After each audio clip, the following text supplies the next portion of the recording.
Hello everyone, రేపు అనగా 28 July 2024న మన బిహెచ్ఎల్లోని పెద్దమ్మ దేవాలయంలో బోనాల పండుగ ప్రతి సంవత్సరం లాగా ఈ సంవత్సరం కూడా అంగరంగ వైభవంగా జరగబోతుంది. సో అందుకని ప్రిపరేషన్స్ ఏం చేసినా మనం కూడా వెళ్ళి చూద్దాం రండి. మనమైతే ఇప్పుడు బిహెచ్ఎల్ లోపలికి వచ్చేసాం. మనకు కనిపిస్తుంది కదా లెఫ్ట్ సైడ్ పార్క్ అనేసి ఉందండి, బిహెచ్ఎల్ పార్క్. అక్కడైతే సాయంత్రం అయితే చాలు పిల్లలతో ఫుల్ సందడిగా ఉంటుంది ఆ పార్క్ అంతా. అయితే ఇప్పుడైతే మాకు నెమల సౌండ్లు వినిపిస్తూ ఉన్నాయి, కానీ ఆపి వెళ్దాము అంటే దేవాలయం క్లోజ్ చేస్తారని ఆగట్లేదు. బట్ నాకు తెలిసి అయితే 4 or 5 పీకాక్స్ లోపల ఉన్నట్టున్నాయండి, ఆ సౌండ్స్ వినిపిస్తున్నాయి. మనం చూస్తున్నాం కదా, ఇప్పుడు క్లైమేట్ కూడా నాకైతే చాలా బాగా నచ్చింది. ఇప్పుడనే కాదండి, బిహెచ్ఎల్లో మెయిన్లీ వింటర్ సీజన్లో వస్తే మొత్తం కూడా పింక్, ఎల్లో, ఆరెంజ్ పూలతో మొత్తం చాలా కలర్ఫుల్గా ఉంటుంది. గ్రీనరీని ఇష్టపడే వాళ్ళైతే బిహెచ్ఎల్ కంపల్సరీగా ఒకసారైనా విజిట్ చేయాల్సిందే. మనం ఇప్పుడు బిహెచ్ఎల్ పెద్దమ్మ గుడికి వెళ్దాం అనుకుంటున్నాం కదా, అది వచ్చేసండి మన బిహెచ్ఎల్ ఆఫీస్ ఎదురుగానే ఉంటుంది బిహెచ్ఎల్ పెద్దమ్మ తల్లి దేవాలయం. మనమైతే ఇప్పుడు పెద్దమ్మ తల్లి దేవాలయం దగ్గరికి వచ్చేసాం. చూసారుగా అటు ఇటు చెట్లతో మొత్తం కప్పేసి మధ్యలో అలా వెళ్తూ ఉంటే ఎంత హాయిగా ఉంటుందో ఆ ఫీలింగ్. సో ఫైనలీ టెంపుల్ దగ్గరకు వచ్చేసాం. మనకు కనిపిస్తుంది కదా రైట్ సైడ్లో ఎల్లో కలర్ బ్యానర్ కట్టి, అక్కడేనండి పెద్దమ్మ తల్లి దేవాలయం. మనం ఇంకా ఆలస్యం లేకుండా అమ్మవారి గుడిలోకి వెళ్ళి దర్శనం చేసుకొని వద్దాం రండి. మనం అమ్మవారి ఆలయంలోకి అడుగు పెట్టగానే ముందు మనకి దర్శనం ఇచ్చేది వినాయకుడు అనమాట. ఓం జై గణేశాయ నమః. దర్శనం చేసుకున్నాక అమ్మవారి ఆలయం దగ్గరికి వెళ్దాం రండి. సో రేపు బోనాలు కాబట్టి ఇదిగోండి మనకంతా కూడా ఎటు చూసినా అంతా డెకరేషన్ చేస్తూ హడావుడిలో ఉన్నారు. రేపు మనకి అమ్మవారిని శాకంబరి దేవి రూపంలో దర్శనం ఇస్తారనమాట. అందుకని రేపటి కోసం ఇప్పుడు చూస్తే మనకు అన్ని వంకాయ, టమాటా, క్యాప్సికమ్, బ్రింజాల్, మళ్ళీ ఇంకా ఉల్లిపాయలు, ఆకుకూరలు, కాకరకాయ, క్యారెట్, చిక్కుడుకాయలు, ఇవన్నిటితో కూడా మొత్తం అమ్మవారికి రేపు అలంకరణ కోసం అన్నీ సిద్ధం చేస్తున్నారు ఇక్కడ ఆలయంలో. ఇక్కడ మనకి లేని కూరగాయలు అంటూ లేవు, అన్ని రకాల ఆకుకూరలతో కూడా రేపు అమ్మవారికి సిద్ధం చేస్తున్నారు చూడండి. నేనైతే ఇవన్నీ ఎప్పుడెప్పుడు అయిపోతాయా అన్నట్టు, ఎప్పుడెప్పుడు రెడీ చేస్తారో, ఎప్పుడు అమ్మవారిని అలా శాకంబరి దేవి రూపంలో చూద్దామా అన్నట్టు చాలా వెయిట్ చేస్తున్నాను. ఇదిగోండి చూస్తున్నాం కదా, మొత్తం అందరూ కూడా ఈ రూమ్లో కూర్చొని చక్కగా అమ్మవారి కోసం అలంకరణ కోసం ఒడిబియ్యం తయారు చేసే వాళ్ళు ఒడిబియ్యం తయారు చేస్తున్నారు ఇక్కడ అన్ని. ఇప్పుడు అసలైన అమ్మవారి గర్భగుడి దగ్గరికి వెళ్దాం, అమ్మవారిని దర్శించుకుందాం రండి.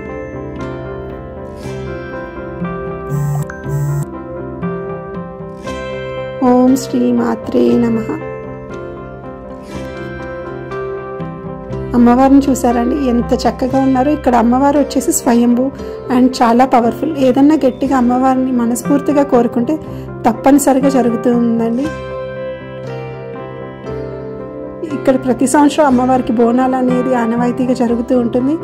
అమ్మవారి దగ్గర కూర్చుంటే మాత్రం ఎంత హాయిగా ఉంటుందో. అమ్మవారి ముఖం చూసారా ఎంత కలగా ఉందో, చూసే కొద్దీ చూస్తూనే ఉండబుద్ధి అవుతుంది. బయట కూడా మొత్తం డెకరేషన్ పనులు నడుస్తూనే ఉన్నాయండి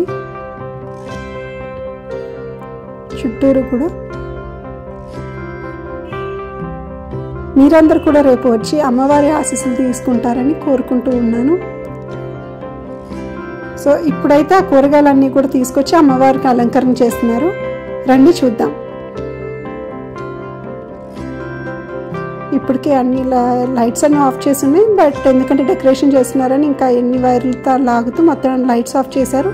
బట్ అయినా కానీ మనకి వీడియోలో బాగానే కనిపిస్తుంది. ఇక్కడ చూస్తున్నారు కదా మొత్తం అన్ని పూలతో అలంకరణ చేశారు. అమ్మవారిని చూస్తే అదిగోండి ఇందాక మనం చూసాం కదా ఆ గదిలో ఉన్న కూరగాయలన్నీ ఇక్కడ అమ్మవారికి ఒక్కొక్కటిగా అన్నీ అలంకరిస్తూ ఉన్నారు.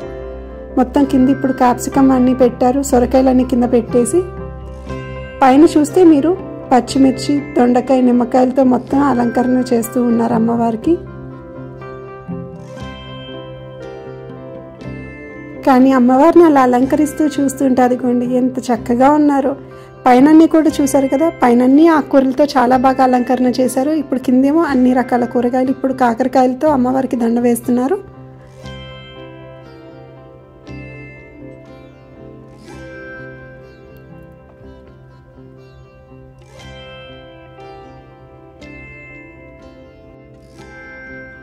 ఇందాక మనం చూసాం కదండి, ఆ గదిలో అందరూ కూర్చొని తయారు చేశారు. ఇప్పుడు అవి కూడా తీసుకొని వెళ్ళి మన అమ్మవారి గర్భగుడిలో పెడతారనమాట.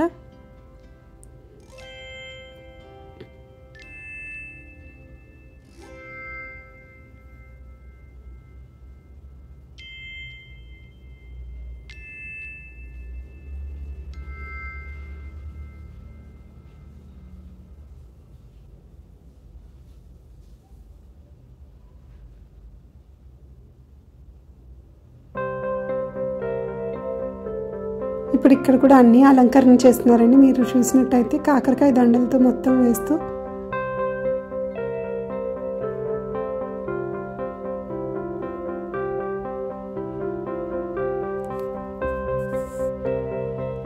ఇంకా ఇప్పుడు బయట కూడా డెకరేషన్ నడుస్తూ ఉంది.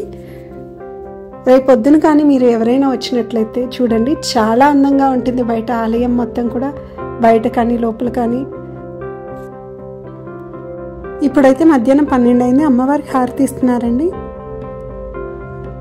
అదిగోండి, అమ్మవారికి హారతి ఇస్తూ అలా శాకంబరి దేవి రూపంలో చూస్తూ ఉంటే చాలా బాగుందండి.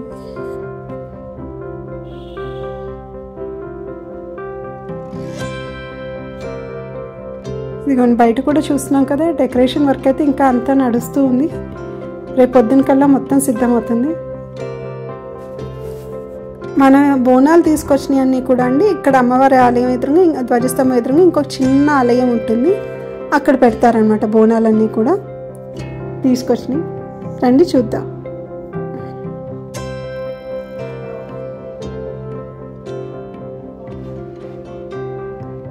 ఇదిగోండి ఇక్కడే మనం అమ్మవారికి బోనాలు తీసుకొచ్చినప్పుడు ఇక్కడ సమర్పిస్తామన్నమాట. అన్నీ కూడా మనకు కనిపిస్తున్నారు కదా, ఆల్రెడీ జనాలు స్టార్ట్ అయ్యారు ఇవాళ కొంతమంది బోనాలు తీసుకురావటం. రేపైతే మనకి చాలా రష్ ఉంటుందండి. అంటే చూడండి, దాదాపు ఒక 2 కిలోమీటర్స్ అన్న లైన్ ఉంటుంది మనకి రేపు. ఇక్కడ మనకి అమ్మవారు చాలా పవర్ఫుల్ అండి. మనస్ఫూర్తిగా ఏది కోరుకున్నా జరుగుతుంది అనేసి జనాలందరూ అయితే ఖచ్చితంగా ఇక్కడ అమ్మవారిని దర్శనం చేసుకుంటారు. సో మీరందరూ కూడా రేపు వచ్చి అమ్మవారిని దర్శించుకొని అమ్మవారి కృపను పొందాలని మనస్ఫూర్తిగా కోరుకుంటున్నాను. ఇలాంటి మరికొన్ని వీడియోల కోసం please like, share and subscribe to my channel.